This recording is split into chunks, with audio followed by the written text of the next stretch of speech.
I love a good bank heist story, but never do I picture it taking place in Montreal. Did you know that from the 1950s to the 1970s, Montreal was actually the bank robbery capital of North America? I didn't.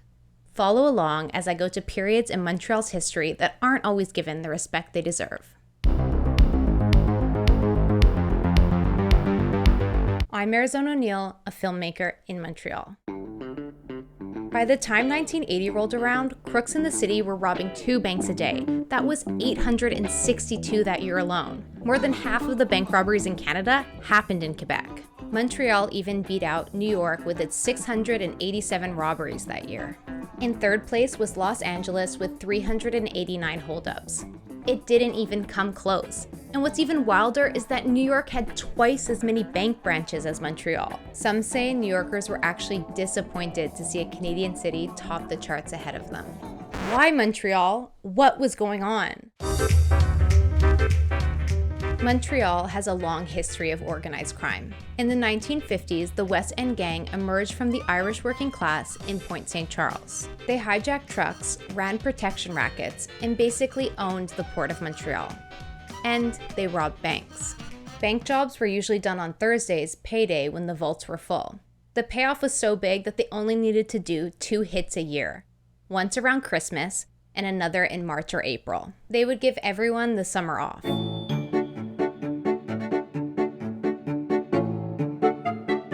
It was easier during that time to predict when a bank robbery would happen, but there was one criminal whose ambitions changed everything. In the 1960s, Machine Gun Molly terrorized Montreal. 25 years before the movie Thelma and Louise, Montreal had its own real-life female gangster.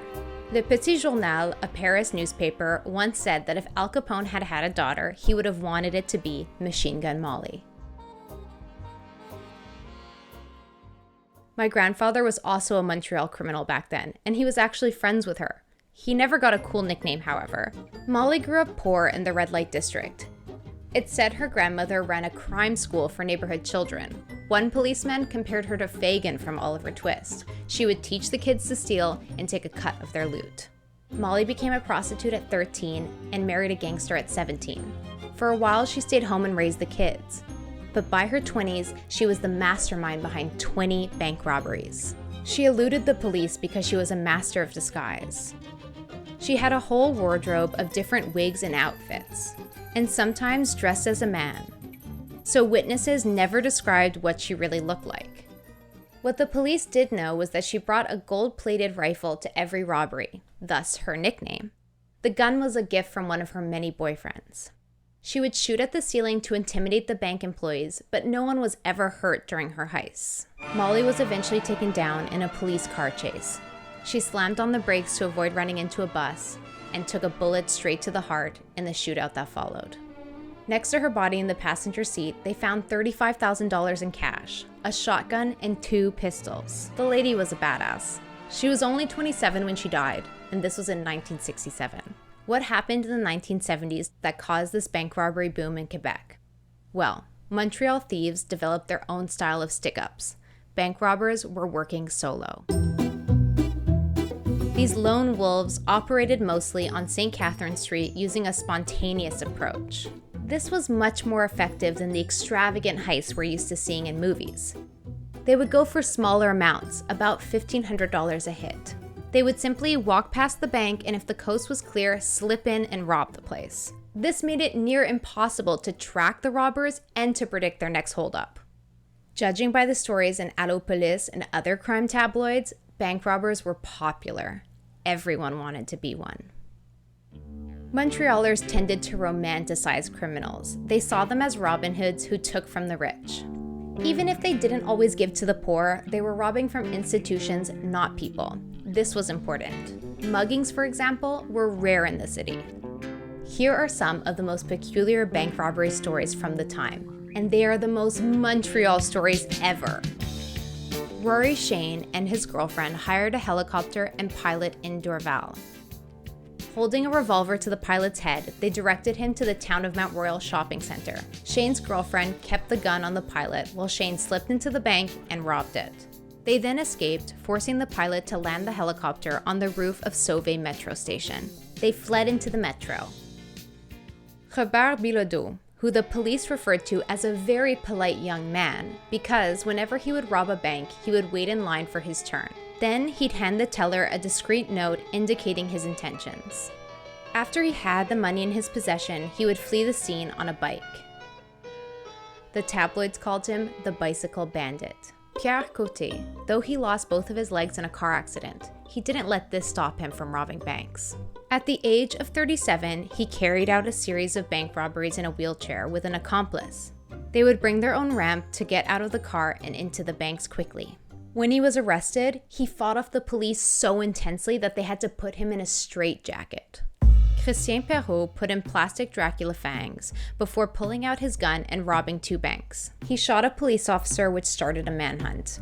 Over the next 2 weeks while the police pursued him, Perrault lived in motels, never staying anywhere more than 3 nights. He was eventually arrested sitting in a parked car on Prince Arthur Street. He had gotten tired of running. I told you, these thieves could have only been from Montreal.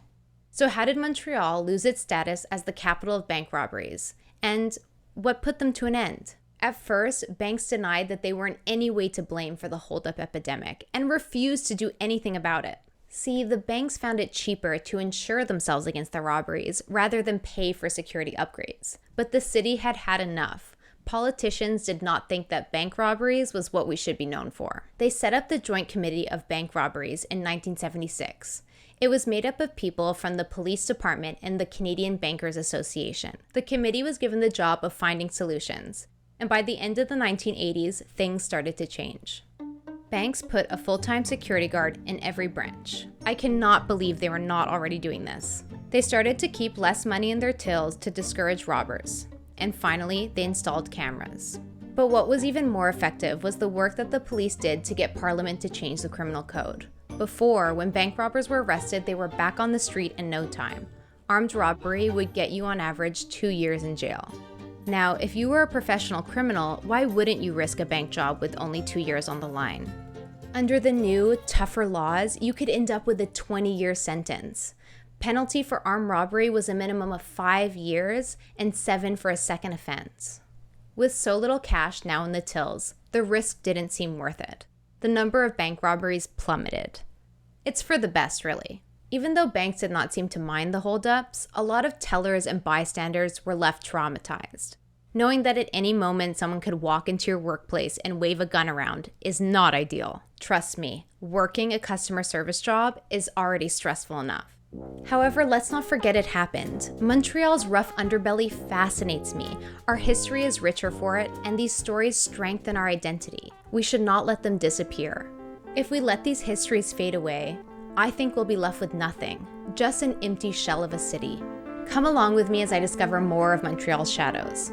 For CBC, the Creator Network, I'm Arizona O'Neill.